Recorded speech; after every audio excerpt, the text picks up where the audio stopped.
Bonjour, James Bond Radio listeners, and welcome to another On Location report. And now today we are in the lovely City of Love, which is obviously Paris. And I know what everyone's thinking, Paris, A View to a Kill, great, you know, lots of stuff there, Eiffel Tower, everything like that, which we will get to in a moment. But first of all, in fact, 20 years previously to A View to a Kill, obviously there was Thunderball.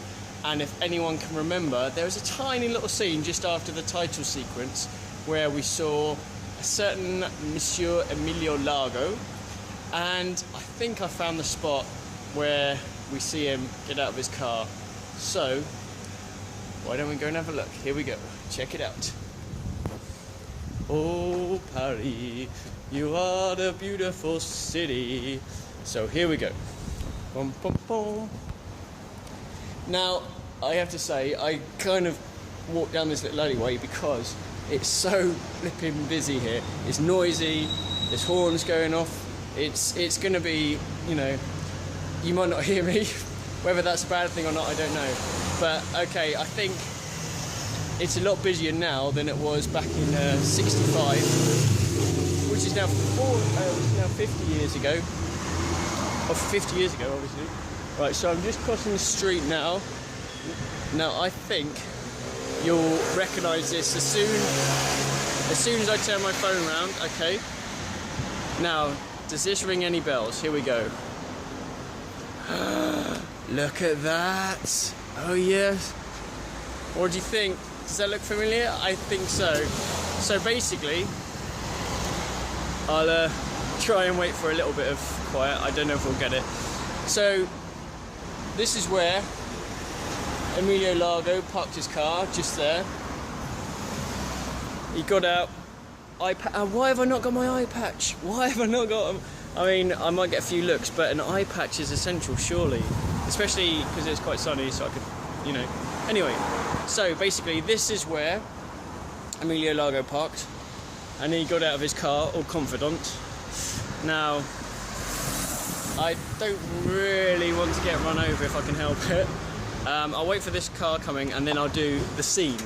So basically, okay, so he parked his car here. Oh, another one. I'll do it after this one. I hope I don't die in front of you, JBL listeners. Okay, so he parked his car, walked into the road. Whee! Hello. I nearly did go. Oh my god, this is so busy. Wait a minute, I'll tell you what, I'll try that one more time. Okay, here we go. So he parked his car. Oh, much better. Okay, so he parked his car, started walking, and it was, hey, no parking here. And then he turned around to show the guard, and he was like, oh, pardon, Monsieur Largo. And then Largo carried on across the road to this building here. Now, I don't know if you can see, but it's number 35, and that was the secret headquarters for Spectre, right through there. Obviously in the film, it was it the Stateless Brotherhood of Missing Pensions? Something like that, the Stateless, you know, whatever, you know, it was basically a cover to help the homeless, and then Largo went through and then went to their amazing Spectre scene after that, where he pressed the button, went through, and then they're all sitting in front of Blofeld. So there we go. This is kind of the first location in the bag for Paris. I'm trying not to get run over again. Only a quick one, like really short. Apologies again if you haven't been able to hear me. It's so busy around here. Right, I was cycling, well, a little bit off topic. I did my cycle to Paris from London over the last couple of days. I got to Paris and the traffic lights don't mean a thing here. They just basically like, yeah, if they want to go, they'll go. And so I had a couple of close calls, but I survived, so I'm able to do a on-location report, which I'm happy about because I like to be alive. It's quite a good thing. And so yeah, so there we go. This is location number 1 in the bag for Paris from Thunderball. 50 years ago, man. 50 years ago. It's crazy. Okay, so there it is. Lovely spot. And there's the Spectre building across the street. What do you think, eh? Okay, just a quick one, just in case anyone wants to know where it is in Paris. It is the Avenue de Lieu. which is just down from the Trocadero metro station. And the building, as I mentioned before, is number 35. So if you want to check it out, Avenue de Lieu, not far from the Trocadero metro station. Okay, so let's make our way to the Eiffel Tower, baby. Oh yeah.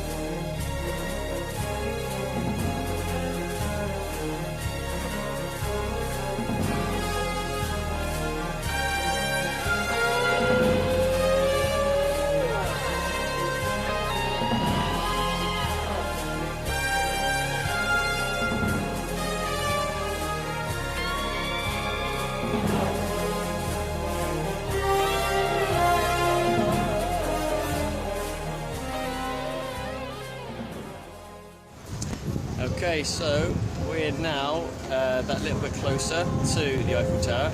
I'm going to give you a beautiful view of it, and here it is.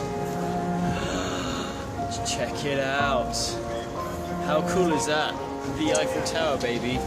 Okay, there she is, the amazing Eiffel Tower, built in 1889 by Gustave Eiffel.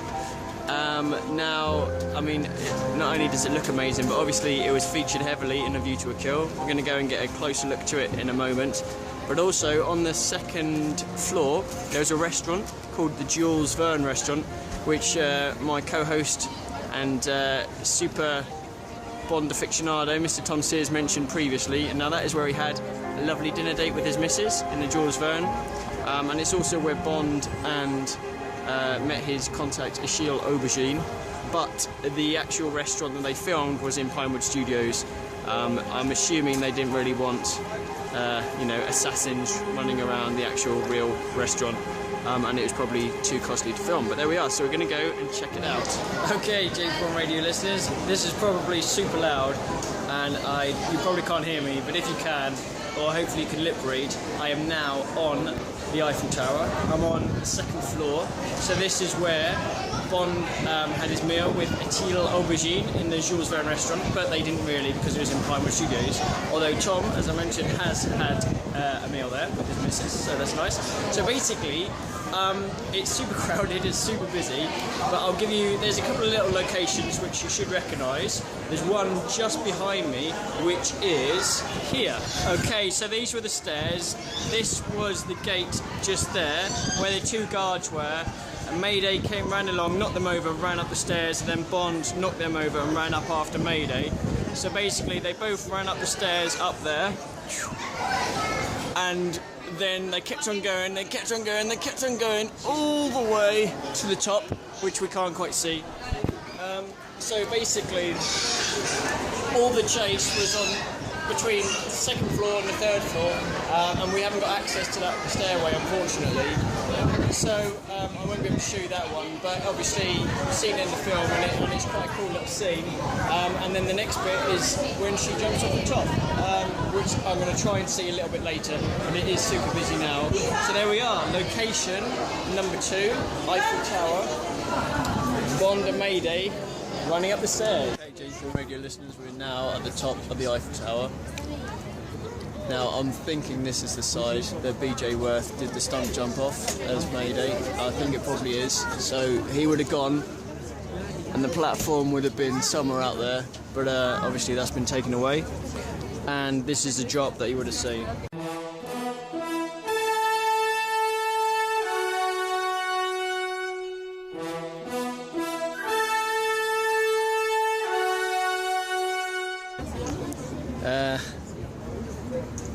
It's looking quite good. Fair play, to do a base jump of this height is pretty damn good. And then, actually, I don't know if you can see, but so we went down there, and then the parachute went all the way over to the bridge there, and then the one in the distance is the one that Bond jumped on afterwards.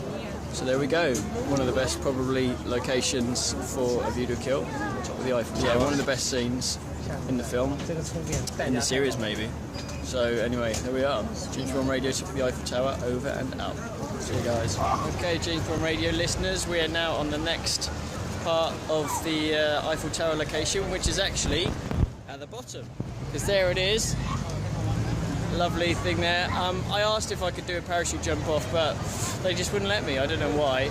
But yeah, there's my parachute, just in case. But so basically, this is after Mayday jumped and she was parachuting away, and then Bond obviously tried to chase her. He came down around about here and saw this guy in his taxi having a drink, which is a bit dodgy, and thought, well, I know, I'm going to abscond with that taxi. So basically, he chucked the taxi driver out, jumped in the car. No, what? My car, no.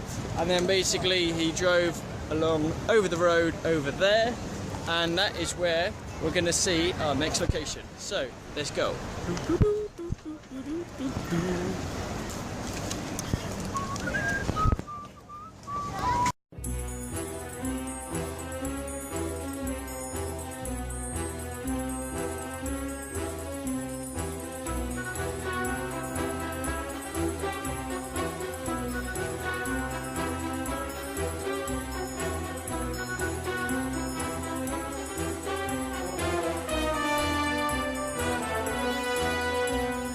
Okay, in all honesty, I think it was probably a little bit cleaner back in 1985, which is a bit of a shame that there's so much sort of litter about, but hopefully that'll be cleaned up at some point. Okay, so there the stairs, the Bond comes down, he drives along in the taxi, basically spins it down those, and then basically drives towards me and goes over that way.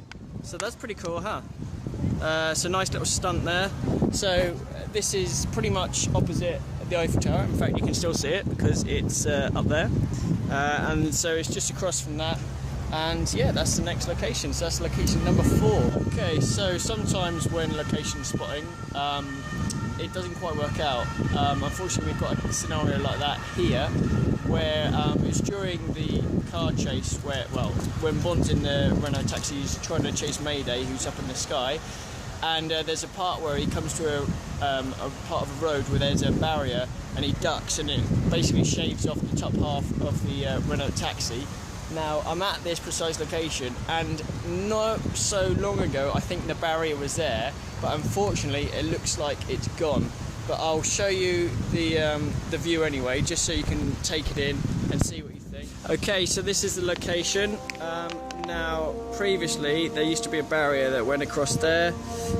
You can just see there's a little bit from where it was before, and obviously the car went through, and then the barrier sort of sliced off the top half. But yeah, it's not there, so a bit of a shame, but I thought I'd show you anyway.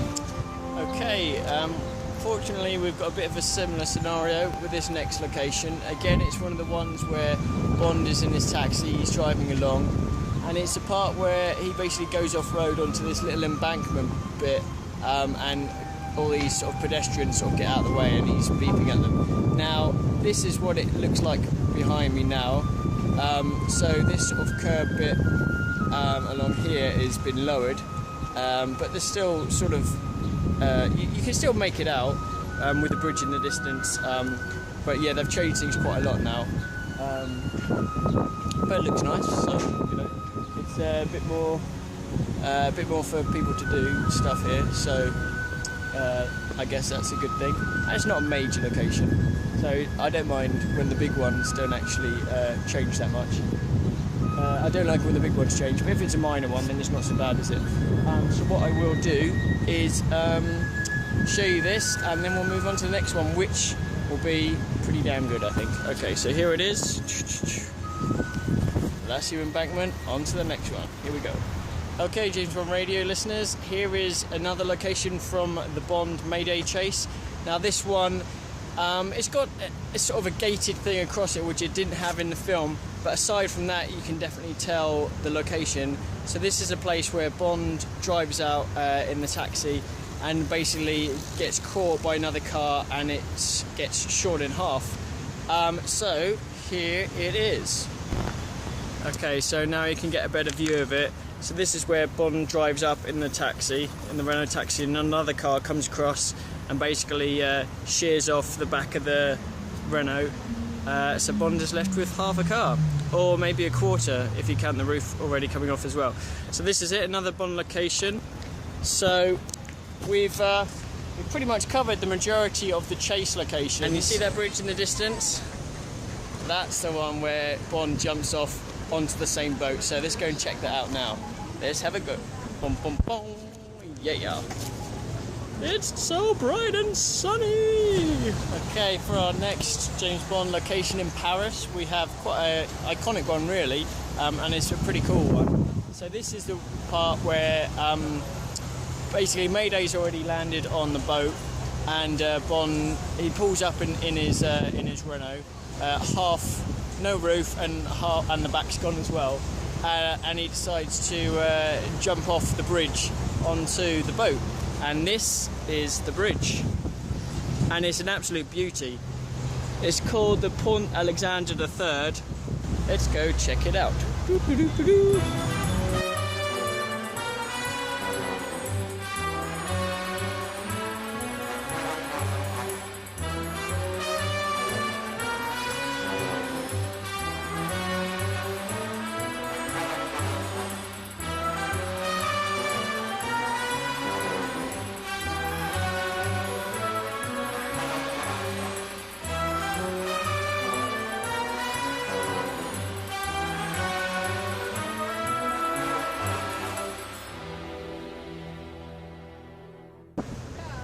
Okay, so this is a point here behind me where Bond drove up in the taxi, and there's a load of people watching him as he did it.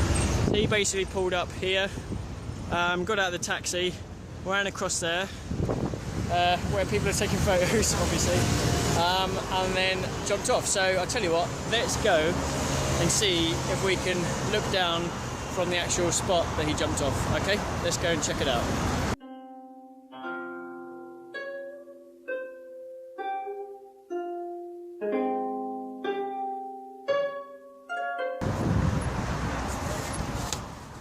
As much as I'd love to,